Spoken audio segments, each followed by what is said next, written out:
Welcome to 10 Minutes a Day, a daily reading of the Catholic Church's social encyclicals. We interrupt the planned progression of the documents to bring you Magnifica Humanitas, the brand new encyclical of Pope Leo XIV on safeguarding the human person in a time of artificial intelligence. Chapter 4: Safeguarding Humanity at a Time of Transformation. Truth, Work, Freedom. Having outlined the context in which the challenge of technological transformation is situated, especially those linked to AI and to transhumanist and post-humanist currents, we cannot remain at the level of generalist analysis alone. When languages and tools change, so do everyday actions and social relationships. For this reason, we must focus on certain areas in which these transformations have particularly concrete and at times tragic consequences. In light of the principles of the Church's social doctrine, the digital transformation invites us to rediscover truth as a common good, to protect the dignity of work, and to safeguard freedom against all forms of dependence and commercialization. The use of digital platforms and AI systems is driving profound changes in public and political communication. Tools that could foster dialogue and participation are often used to construct distorted narratives, to blur the boundaries between truth and falsehood, mixing facts with opinions. This information did not begin with AI, yet today it finds a powerful amplifier in AI. The ability to manipulate content, images, and videos exposes people to biased or misleading perspectives. This problem has both cultural and moral dimensions, since the quality of public communication depends directly on social trust and in turn shapes it. At the same time, truthful information does not arise from centralized or automated control.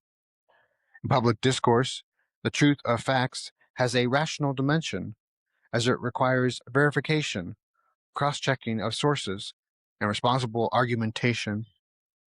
Moreover, it is deeply relational, built through bonds of trust and shared practices, as well as an honest exchange with others and with the world. Only the shared pursuit of the veracity of facts, perceived as a common good, can provide a solid foundation for just communication.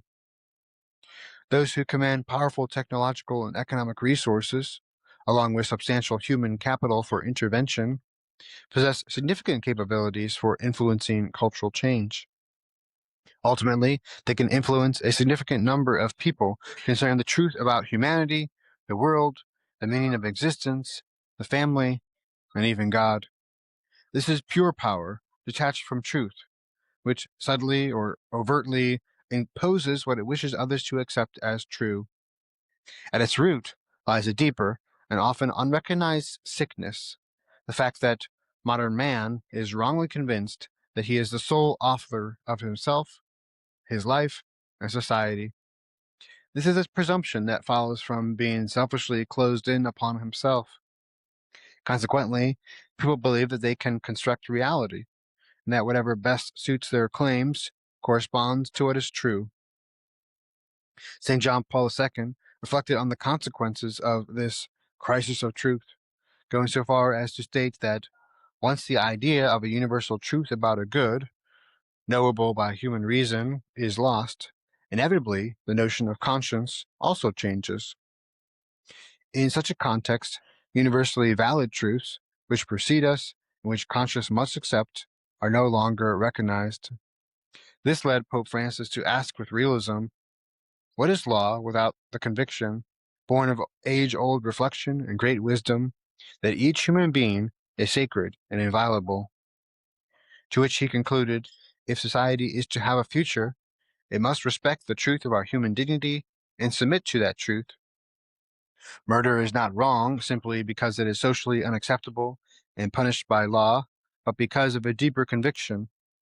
This is a non-negotiable truth, attained by the use of reason and accepted in conscience. A society is noble and decent, not least for its support of the pursuit of truth and its adherence to the most basic of truths. The search for truth is an essential element of democracy, which is itself a means of contributing to the common good. When questions about what is true lose their appeal, and a pragmatism takes hold that is content with what appears useful or effective, then democratic life is weakened. After all, democracy does not consist of rules and procedures alone, but above all, of a solid concordance with the facts and a genuine commitment to the good of individuals and society as a whole. Indifference to the truth leads, slowly but surely, to a descent into totalitarianism.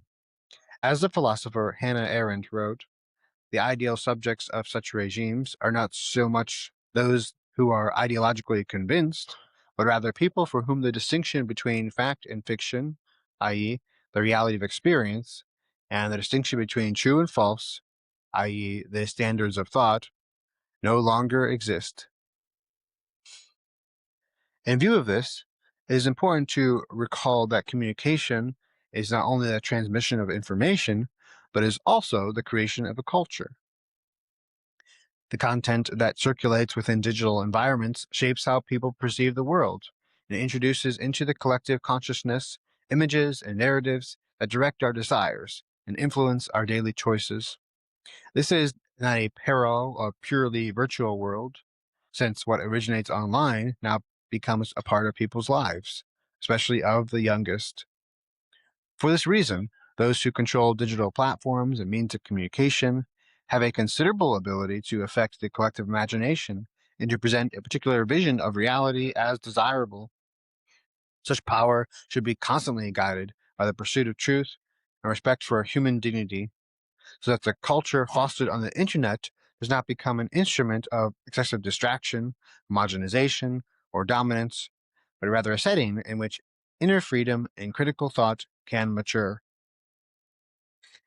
Our first task is neither to demonize nor idolize technological tools, but to utilize them on the basis of a fundamental principle, namely that truth is a common good and not the property of those with power or influence. We must therefore promote an ecology of communication. On the level of public policy, this entails establishing norms so that the decision-making behind content selection and its development becomes more transparent and protects personal data.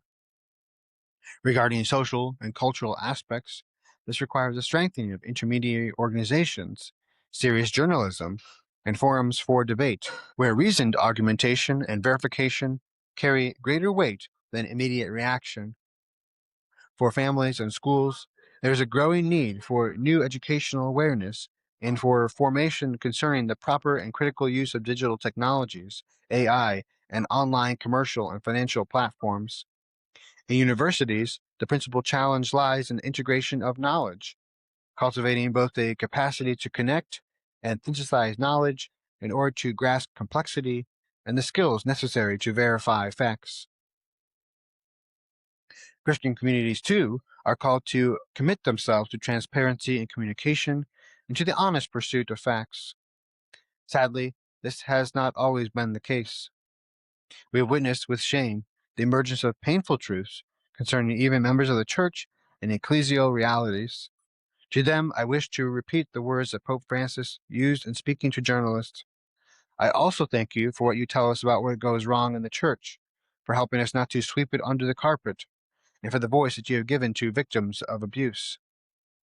Yet vigilance and transparency remain first and foremost a grave responsibility for the Church herself. We must not wait for others to compel us to confront uncomfortable truths about ourselves.